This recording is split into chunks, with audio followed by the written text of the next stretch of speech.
Salut à tous les amis, j'espère que vous allez bien. On se retrouve aujourd'hui vendredi 31 juillet 2026 pour une nouvelle vidéo. Aujourd'hui il y a beaucoup d'infos. Il y a la plainte de l'Atlético de Madrid contre le FC Barcelone qui a été déposée à la FIFA, à la Fédération espagnole, donc on va en parler. Il y a aussi le futur de Marc-André Ter Stegen, enfin, qui a pris une décision et qui a pris, on va dire, un tournant désormais final. On va aussi parler de Cancelo, on va parler de plein de choses, donc n'hésitez pas à vous installer tranquillement, à liker, commenter, partager, booster la vidéo évidemment pour soutenir le travail effectué tout au long de cet été. N'hésitez pas à liker, à vous abonner sur YouTube, Twitch, YouTube, Discord, etc. Toutes les informations sont en description de vidéo, n'hésitez pas, ça fait toujours plaisir. On débute, on y va, on va pas trop attendre. Vous l'avez probablement vu, hier, l'Atlético de Madrid a déposé officiellement une plainte contre le FC Barcelone à l'encontre donc du club à la FIFA et la Fédération espagnole. Le Barça a reçu une notification de la plainte. C'est une plainte dans le cadre du dossier Julián Álvarez. L'Atlético estimant que le FC Barcelone négocie avec Julián Álvarez sans l'accord donc de l'Atlético de Madrid. Au sein du document, au sein de la plainte, il est précisé que c'était également en raison des déclarations de Julián Álvarez pendant la Coupe du Monde, puisque l'Atlético considère que c'est le FC Barcelone qui est derrière les paroles de Julián Álvarez en fin de match contre l'Autriche, si je ne me trompe pas. Rappelez-vous, Álvarez avait pris la parole et avait expliqué qu'il voulait exaucer son souhait, son rêve, mais il n'avait pas cité de club. Et l'Atlético estime que c'est le Barça qui a évidemment demandé aux joueurs de s'exprimer. Donc, on va dire que plainte a été déposée. Le Barça a désormais quelques jours pour présenter des allégations contraires contre cette plainte. Et ensuite, une décision sera prise par la fédération espagnole et ensuite par la FIFA.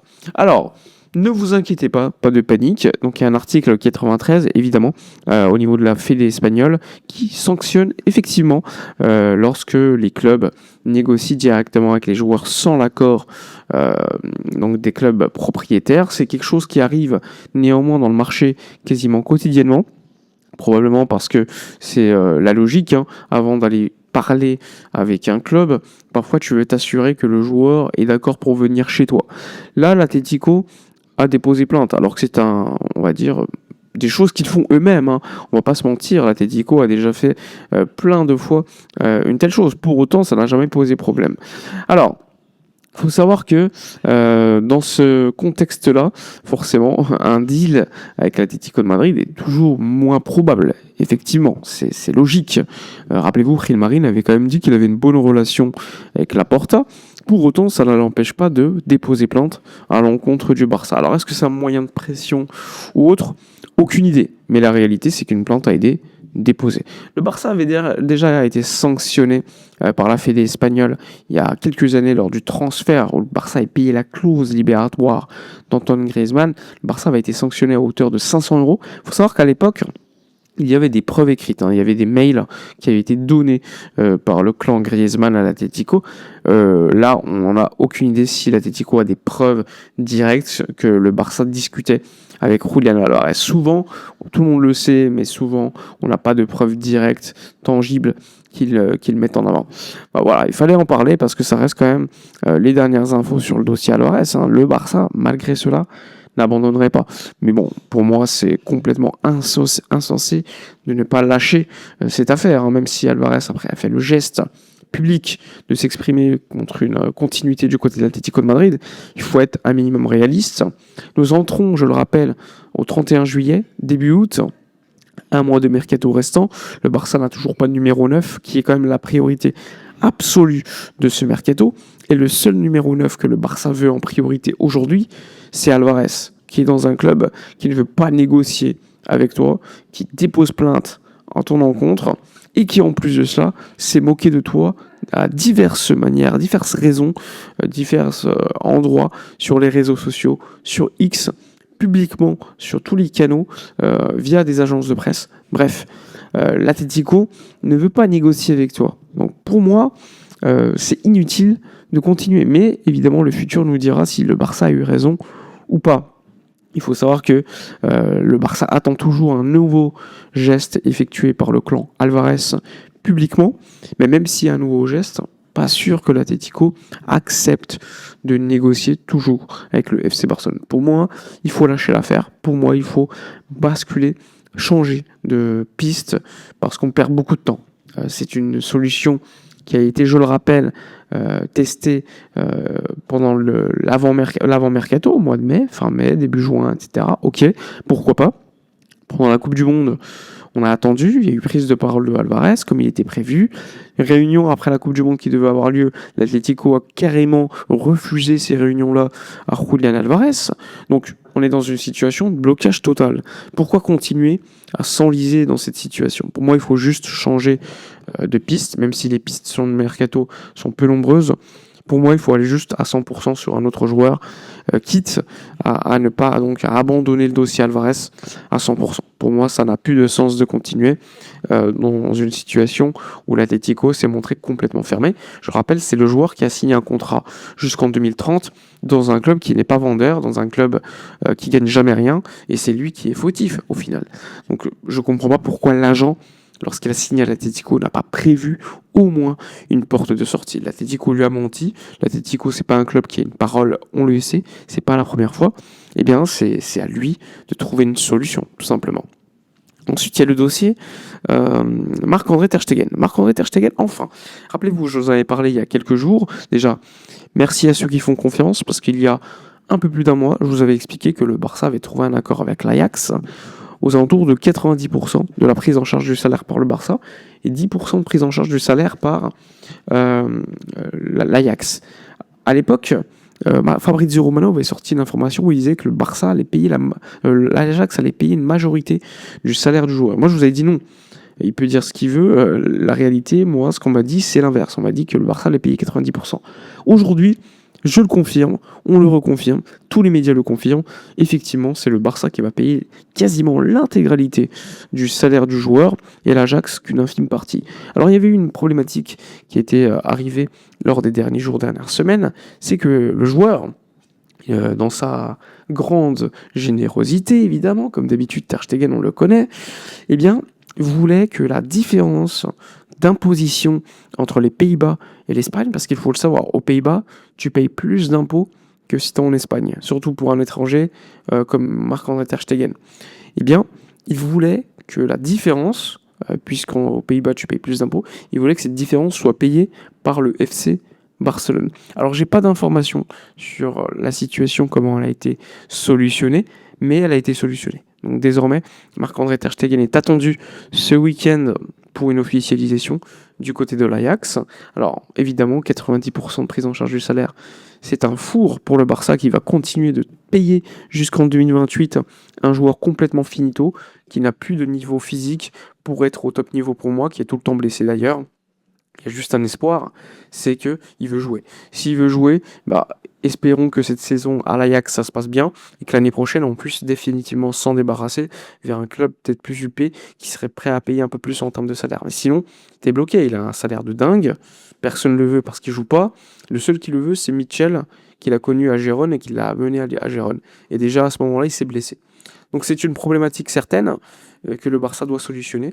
Et la seule solution qui a été trouvée à court terme, c'est de payer la majorité du salaire pour que le joueur quitte l'effectif et quitte le FC Barcelone et ne soit plus parmi le groupe. Donc ça, c'est la situation aujourd'hui. Donc le joueur devrait donc être officialisé enfin dès ce week-end du côté d'Amsterdam. Et j'ai envie de vous dire, un problème de moins pour le Barça. Ensuite, il y a le dossier Joao Cancelo. Alors Cancelo, aujourd'hui, on est dans une situation compliquée. Il était attendu ce mercredi du côté de Al Hilal pour le stage, tout simplement. Il n'est pas venu. Il a boycotté le stage. Il est au Portugal et il continue de s'entraîner pour être au niveau physique dès lorsqu'il reviendra au niveau préparation physique pré-saison. Il faut le savoir que le Barça et Al Hilal continuent de négocier. Il n'y a toujours pas d'accord entre toutes les parties. Donc le joueur est toujours au Portugal dans le boycott. Mais il faut savoir que si le boycott dure trop longtemps, Cancelo retournera avec le groupe à Al Hilal. Donc ça, c'est le plan du côté du Portugais, mais il y a une confiance certaine du côté du Barça pour trouver un accord total avec le club saoudien. Le joueur, il lui reste 1 an de contrat. Il n'y a pas de raison qu'on ne trouve pas d'accord. Le Barça ne veut juste pas payer plus de 10 millions d'euros, alors que Al Hilal en attend plus. Donc forcément, des négociations sont bloquées actuellement, mais Mendes travaille toujours en ce sens pour trouver une solution définitive à ce sujet qui est quand même assez compliqué. Mais bon, encore une fois, je vous l'ai dit, moi la problématique, c'est pas forcément Cancelo parce que je suis assez confiant sur le deal. Parce qu'il me pose plus de problème, c'est le numéro 9 et la défense centrale. Parce que c'est des dossiers qui pour l'instant sont encore plus à ralenti. Genre, Cancelo, on sait qu'il veut venir, il y a déjà un accord avec lui, etc. 1 an de contrat pour Al Hilal. Il y a des voies de négociation. Mais pour les autres joueurs, pour le numéro 9, pour le défenseur central, aujourd'hui, il n'y a pas d'avancée, ce qui me préoccupe particulièrement. Donc, le club saoudien pense à sanctionner, on va dire, Cancelo par des amendes, même si lui, honnêtement, il n'en a rien à faire. Mais bon, il va falloir quand même trouver rapidement un accord final pour que le joueur n'ait pas, on va dire, à rejoindre le groupe de Al Hilal, ce qui pourrait être quand même problématique pour le FC Barcelone, même en termes de relation directe avec le joueur. Ensuite, ce soir, il y a un match. Ce soir, il y a un match contre Birmingham, match de pré-saison. C'est le premier match qui sera diffusé normalement. Il y a les canaux du club, je crois il y a Play, une nouvelle plateforme. Le premier match de pré-saison, c'était contre Europa, mais il n'était pas diffusé. Là, c'est le premier match qui sera diffusé, donc on aura l'occasion de le voir. Je le rappelle dès ce soir. Alors, hâte de voir les jeunes, hâte de voir Ebrima Tunkara, qui est quand même vachement hypé. Et ça, c'est quand même, pour moi, la pré-saison, c'est l'intérêt premier, c'est de voir les jeunes, voir ceux qui peuvent apporter des choses, ceux qui peuvent, on va dire, avoir un avenir ou pas du côté du Barça. Donc, hâte de voir ça. Sinon, côté milieu de terrain, je vous en ai parlé, l'intérêt du Barça pour Rodri est toujours existant. Vous l'avez probablement vu maintenant sur les réseaux. Je vous ai dit, sa priorité c'est d'aller à Madrid, mais il n'y a pas encore d'accord entre City et le Real Madrid. Donc le Barça observe toujours la situation, toujours en retrait, parce que la priorité du joueur reste le Madrid, mais le Barça n'écarte pas, à un moment donné, lors des prochains jours, de pourquoi pas faire une attaque pour essayer de convaincre le joueur de signer au FC Barcelone si le Real ne trouve pas d'accord avec City. City qui attend beaucoup d'argent. City qui attend aux alentours, on va dire, de 70 millions d'euros. Là aussi, c'est un joueur, il lui reste 1 an de contrat. Mais bon, c'est quand même un joueur qui a été Ballon d'Or, qui sort d'une compétition européenne mondiale d'une grande qualité, qui pour moi est en déclin. C'est un déclin certain, on l'a vu dans sa saison de club. Pour autant, ça reste un sacré joueur. Un joueur parfait pour le FC Barcelone, à mon avis, déjà par le profil, mais également l'expérience et ce qu'on a besoin au milieu de terrain. Mais pour l'instant, la réalité, si on est réaliste, c'est que ça reste un joueur qui est plus proche du Real que du Barça, comme je vous l'ai dit, parce que le Barça n'a pas encore fait cette attaque totale envers City, même s'il y a eu prise d'information vers City, vers l'entourage du joueur, et pour l'instant, parce que le joueur privilégie tout simplement un retour à Madrid. Mais bon, tout peut arriver dans le mercato, vous le savez, ça peut aller très vite. Il suffit que Deco fasse une offre assez importante et peut-être le joueur pourrait changer d'avis. Mais pour l'instant, ça n'a pas été effectué. C'est pour ça que je vous avais dit, en attendant, le Barça avait aussi discuté avec l'agent de Javi Guerra, même s'il n'y a pas eu d'avancée notable. Il y a eu prise de contact là aussi il y a quelques semaines pour voir un petit peu la situation. C'est un profil de milieu de terrain totalement différent, mais ça montre aussi que le Barça, avec la blessure de De Jong, prospecte le marché des milieux de terrain pour voir ce qui pourrait se passer à ce niveau-là, s'il y a une blessure de De Jong qui pourrait finalement ne pas être de 3 à 4 mois, mais avoir plus. Donc ça aussi, faut pas l'oublier, ça reste une situation difficile pour le FC Barcelone qu'il doit gérer absolument pour renforcer l'équipe. Aujourd'hui, le mercato est sacrément au ralenti. Je vous en ai parlé hier lors d'un article écrit par Carlos Monfort. Le Barça estime que pour agir sur le mercato aujourd'hui, il ne faut pas être dans l'hyperactivité. Il faut être tout simplement sur les dossiers en secret.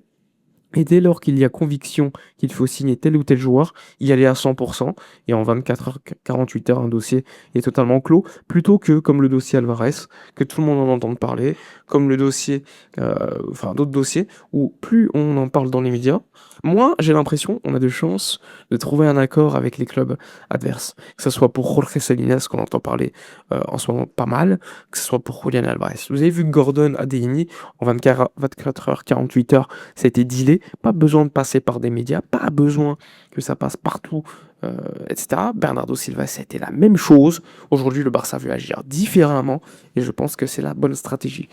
Voilà, globalement, sur ce qu'on peut dire sur les informations de la journée.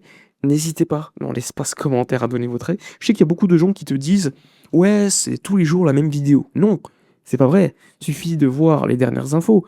L'information sur la plainte du Real Madrid, de l'Atlético contre le Barça, elle est tombée hier soir. Donc c'est une nouveauté du jour. C'est de l'actu tout frais. C'est la même chose pour le Cancelo qui est au Portugal.